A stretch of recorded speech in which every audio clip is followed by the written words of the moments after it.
اعوذ باللہ من الشیطان الرجیم بسم اللہ الرحمن الرحیم۔ آخری دو صورتیں یہ گویا کہ قرآن مجید کے اختتام پر دو پہرے دار ہیں۔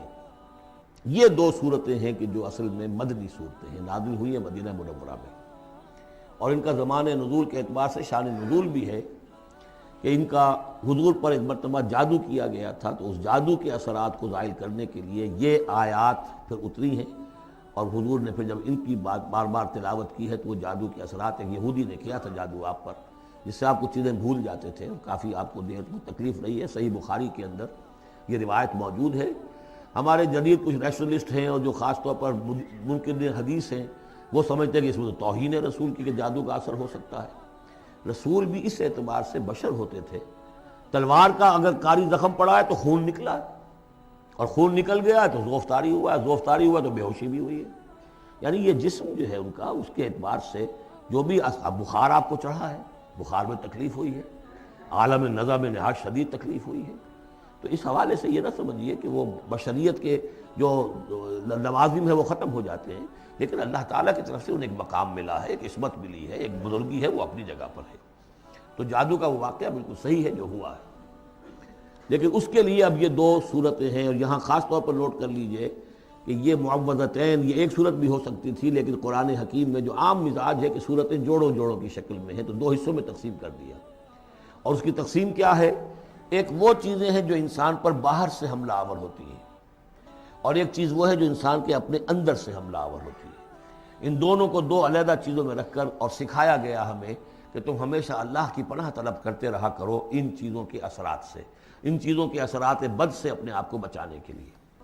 بسم اللہ الرحمن الرحیم۔ قل اعوذ برب الفلق، کہو کہ میں پناہ میں آ گیا صبح کے رب کی۔ فلق، فلق ویسے تو یہ لفظ ہم پڑھ چکے ہیں سورہ انعام میں، فالق الاصباح، رات کی تاریکی کا پردہ پھٹتا ہے اور سپیدہ سحر نمودار ہوتا ہے، یا گٹھلی، فالق الحب والنوائب، تو وہ جو گٹھلی ہوتی ہے وہ بھی پھٹتی ہے تو اس میں سے دو پتیاں نکلتی ہیں تو درخت بنتا ہے۔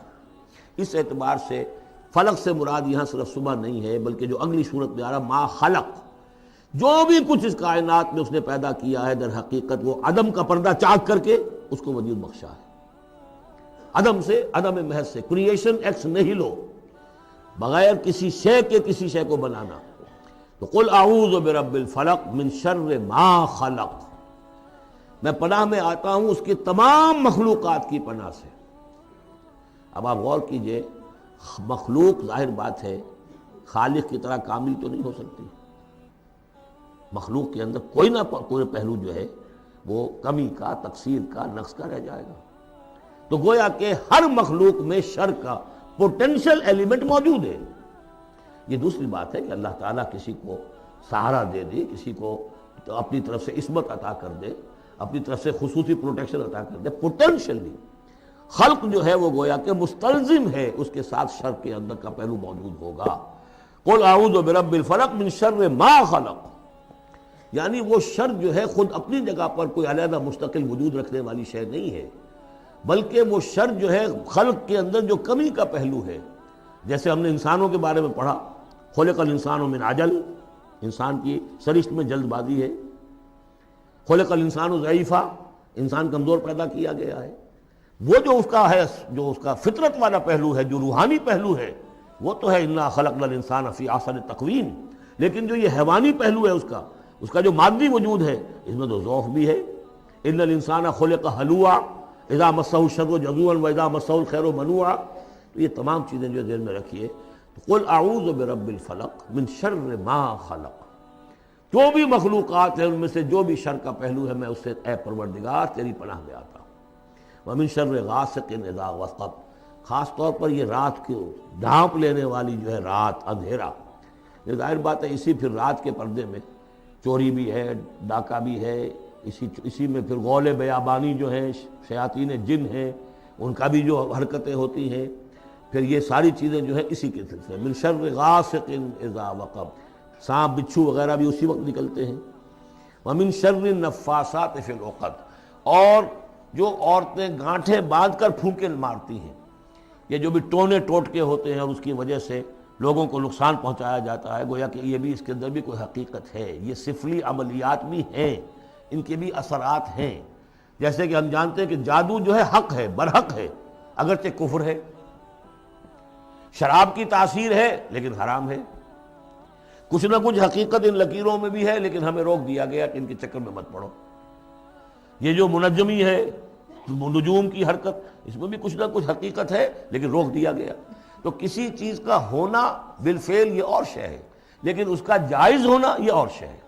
تو بالفعل یہ عملیات ہیں، جیسے اچھے اعمال ہیں اور ان کو جو ہے کوئی اچھے اوراد ہیں، اچھے وظائف ہیں، تو ان کے کچھ اثرات جو ہیں اچھے ہو سکتے ہیں۔ اسی طریقے سے اس قسم کی چیزوں میں جادو کے جو کلمات ہوتے ہیں ان کی بھی تاثیر ہے۔ اور وہ جو عورتیں جو ہے وہ جادو کرتے ہوئے، جس کو ہم کہتے ہیں کہ وہ تعویذ گنڈا وغیرہ جو ہوتا ہے، پھر وہ اس میں پھونکے مارتی ہیں، تو اللہ تعالیٰ سے میں ان کے شر سے بھی پناہ چاہتا ہوں۔ وَمِن شَرِّ حَاسِدٍ إِذَا حَسَدَ، اور حسد کرنے والے کے شر سے بھی میں اللہ کی پناہ طلب کرتا ہوں، جبکہ وہ حسد اپنا استعمال کرے۔ اگر حسد ہے دل کے اندر ہے تو بات اور ہے، حسد کو بروئے کار لائے وہ، اور وہ انسان کے درپے ہو جائے اس حسد کی وجہ سے اس سے کوئی نقصان پہنچانے کو۔ اور اسی کتابیں ہے عین، العین حق، کہ اگر انسان اس حاسدانہ نگاہ سے کسی کو دیکھتا ہے اس کے بھی اثرات ہوتے ہیں، اور اس دیکھنے کے بھی کچھ برے اثرات جو ہیں وہ ظاہر ہو جاتے ہیں۔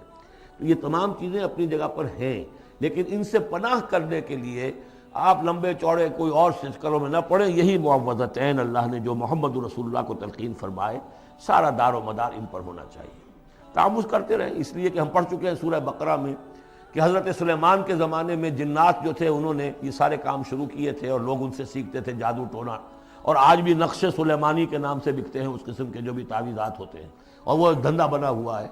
تو اس کو لوگوں نے سیکھا، اور وہ لوگ جو ہے آج بھی ہمارے ہاں یہ چیزیں چل رہی ہیں، لیکن یہ چیزیں حرام کی گئی ہیں، اور کہا گیا ہے کہ کوئی کسی کو نقصان نہیں پہنچا سکتا جب تک کہ اللہ کا اذن نہ ہو۔ اگر یہ یقین انسان کے دل میں ہو تو پھر اسے کوئی نقصان نہیں ہوگا۔ اور ویسے تو یہ ہے کہ تکلیف اللہ کی طرف سے کسی وقت آ سکتی ہے، بغیر اس کے کہ کوئی اور آپ کو پہنچائے، اللہ کی طرف سے خود بھی آ سکتی ہے۔ سورۃ الناس اب یہ آخری سورت ہے میرے نزدیک، یہ آخری گروپ جو ہے سورتوں کا جو سورہ ملک سے شروع ہوا ہے۔ یہ دونوں پارے جو ہیں یہ سوائے ان دو صورتوں کے سب مکیات پر مشتمل ہیں صورتوں پر، اور صرف یہ دو صورتیں جو ہیں یہ مدنیات ہیں۔ اور ریسیپروکل نوٹ کر لیجئے، پہلا گروپ جو تھا اس میں مکی صورت صرف ایک تھی، سورہ فاتحہ، اور مدنی صورتیں 6.25 پارے پر پھیلی ہوئی، سورہ بقرہ، آل عمران، نساء اور مائدہ۔ اس کے بالکل برعکس ریسیپروکل نسبت یہاں ہے کہ یہاں پر یہ دو صورتیں ہیں چھوٹی چھوٹی، باقی دونوں پارے جو ہیں سب کی مکی صورتوں پر مشتمل ہیں۔ اور اس آخری صورت کا جوڑ مل جائے گا پہلی صورت کے ساتھ، یہ بھی میں آپ کو بتا دوں گا۔ بسم اللہ الرحمن الرحیم، قل اعوذ برب الناس، کہیے کہ میں پناہ میں آتا ہوں جو تمام انسانوں کا رب ہے اس کی پناہ میں۔ ملک الناس، صرف رب ہی نہیں ہے، بادشاہ ہے، تمام انسانوں کا بادشاہ ہے۔ الہ الناس، تمام انسانوں کا معبود ہے۔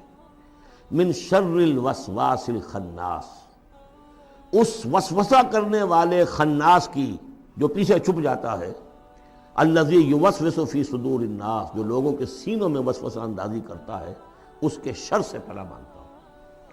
یہ جو شیطان لعین ہے جس کے بارے میں آتا ہے کہ ان الشیطان یجری من الانسان مجری الدم، حضور کی حدیث ہے یہ شیطان تو اس طریقے سے انسان کے وجود میں سرایت کر جاتا ہے جیسے کہ خون سرایت کر رہا ہے۔